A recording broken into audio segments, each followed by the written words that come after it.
Chers frères et sœurs en Christ. Il est écrit dans le livre d'Éphésiens, chapitre 5, ceci.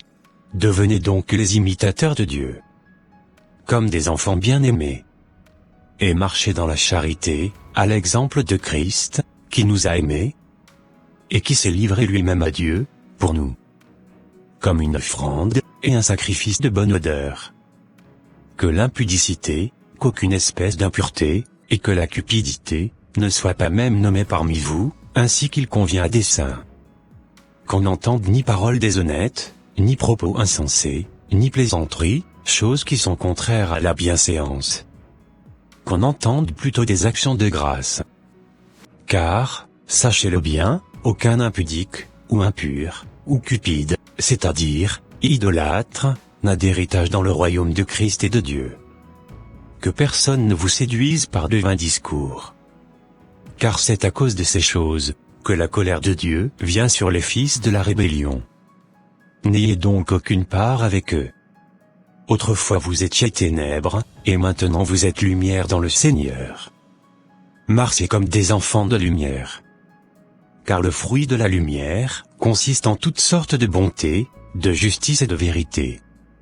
Examinez ce qui est agréable au Seigneur. Et ne prenez point part aux œuvres infructueuses des ténèbres, mais plutôt condamnez-les. Car il est honteux de dire ce qu'ils font en secret.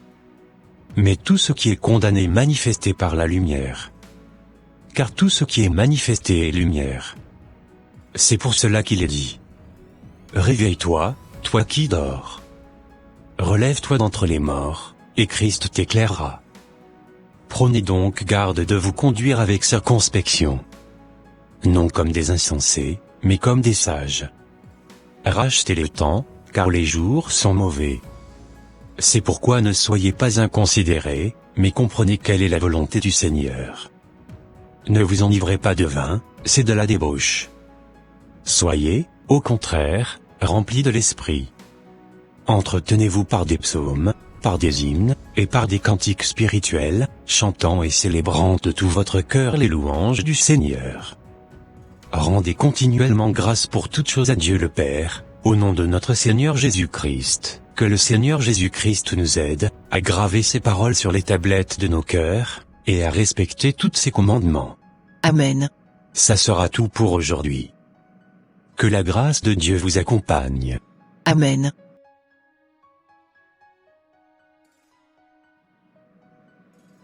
Ah! Je vois la sœur Liliane. Je suis sûre qu'elle venait de quitter la réunion de prière de son assemblée. Salut Liliane. Salut Nadège. Alors? D'où venais-tu? Je venais d'une réunion de prière. Ah bon? Depuis quand aviez-vous commencé par faire la prière les mercredis maintenant? En fait, c'est le frère Mathieu qui avait instauré une réunion de prière dans sa maison. Et bientôt, cette réunion se déroulera dans la maison de chacun des membres de cette assemblée. Si je comprends bien, le frère Mathieu a instauré une cellule de prière chez lui alors? Oui. C'est exactement ça. Bon, je vais partir. Ok, à la prochaine. À la prochaine. Ah, j'oubliais. Si tu veux, le mercredi prochain, tu pourras venir à cette réunion. Car il y a des vrais enseignements qui sont prêchés, et Dieu se manifeste puissamment lors de la prière. Il y a des miracles, et des prodiges que Dieu opère au milieu de nous. Je te conseille vivement de venir expérimenter de tes propres yeux la gloire de Dieu qui se manifeste au milieu de nous. Merci beaucoup pour ton invitation. Je ferai le programme. D'accord. Au revoir. Au revoir.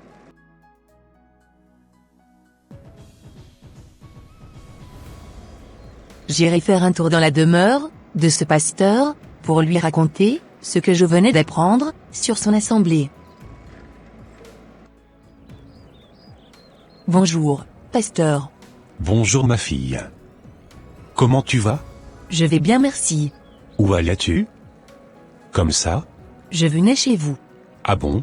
Je voulais vous annoncer qu'il y avait une assemblée qui s'était créée dans votre église. Es-tu sûr de ce que tu racontes? Bien sûr.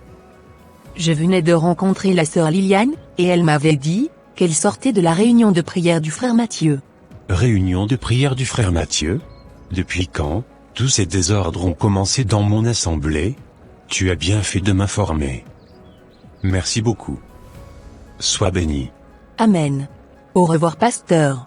Au revoir ma fille. Ce n'est pas possible.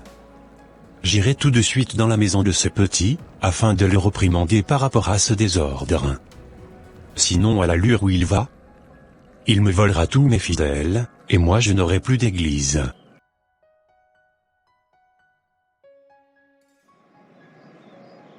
J'espère bien qu'il est à la maison. Bonjour papa. Bonjour mon fils. Que faites-vous ici? J'étais en train de me promener. Et j'avais juste décidé de faire un tour chez toi, pour te passer le bonjour. Merci beaucoup, pasteur de votre visite. De rien mon fils. Ah. J'oubliais. J'aurais appris que tu tenais, une assemblée, de prière ici. Vrai ou faux? Vrai, pasteur. Je sais que tu es un jeune dévoué pour le Seigneur. N'abandonne pas ton assemblée. Si tu veux, tu deviendras le chef des jeunes, de mon église. D'accord, et merci beaucoup pour votre proposition.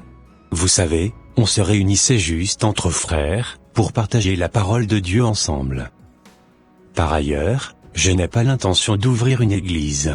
C'est juste, la prière que nous faisons ensemble. Et parfois, nous allons en ville, pour évangéliser, afin de gagner des âmes à Christ. D'accord, ça marche. Mais cependant je préfère que, tu arrêtes toutes ces choses que tu fais. Et que tu te concentres uniquement sur les programmes que j'avais instaurés dans mon église. Je suis ton père spirituel, et je sais ce qui est bien pour toi. D'accord.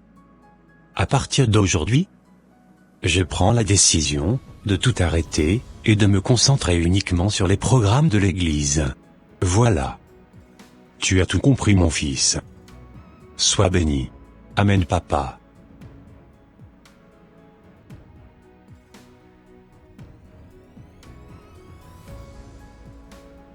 Bon, je suis fatigué. Je m'en vais me reposer un petit peu. Pourquoi as-tu arrêté de faire l'œuvre de Dieu? C'était à cause de mon père spirituel, que j'avais abandonné la petite église de maison, qui commençait à prendre forme. Si Dieu n'avait pas approuvé ce que tu faisais, il n'y aurait pas des signes venant de lui. Garde-toi d'écouter les hommes, quand tu décides de travailler pour le Tout-Puissant. N'abandonne pas ton premier amour, et les ailes que tu avais pour propager l'évangile du Christ à travers le monde. Que le Seigneur te fortifie et te guide dans la mission qu'il t'a donnée. D'accord et merci beaucoup pour tous vos conseils. Waouh! Quel songe! Vu que je venais d'avoir le feu vert de Dieu. Plus rien du tout ne pourra me stopper. Peu importe ce que les gens diront, ou penseront de moi, je continuerai à faire ma part dans ce travail que Dieu m'a confié.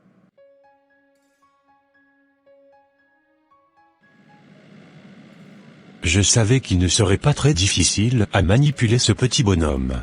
J'ai réussi ma mission et je suis content d'avoir stoppé cette histoire d'église de maison. Ici c'est moi le chef, et je n'accepterai jamais que quelqu'un d'autre vienne prendre ma place, ou vienne récupérer mes fidèles, que j'ai cherchés pendant des années.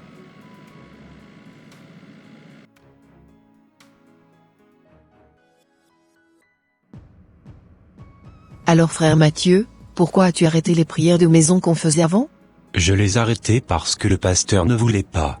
Mais je vous l'annonce de nouveau qu'on va encore recommencer parce que j'ai eu la confirmation venant de Dieu qu'il fallait que je continue le travail que je faisais pour son œuvre. Yes, ça va être génial. Et oui les amis, on va juste se réunir pour prier, et partager la parole de Dieu ensemble. Rassurez-vous les amis, je n'ai aucune intention de vouloir créer une église, ou de devenir leader d'une assemblée. Parfait, ça marche frère Mathieu.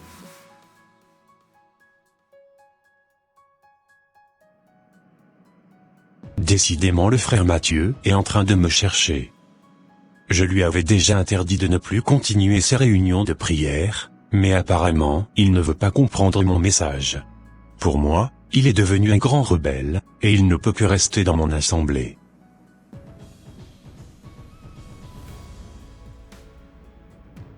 Comme je vous le disais, le frère Mathieu ne fera plus partie de notre assemblée, car il est devenu une menace pour nous. Il ne respecte plus du tout ce qu'on lui dit. On a tous compris, pasteur.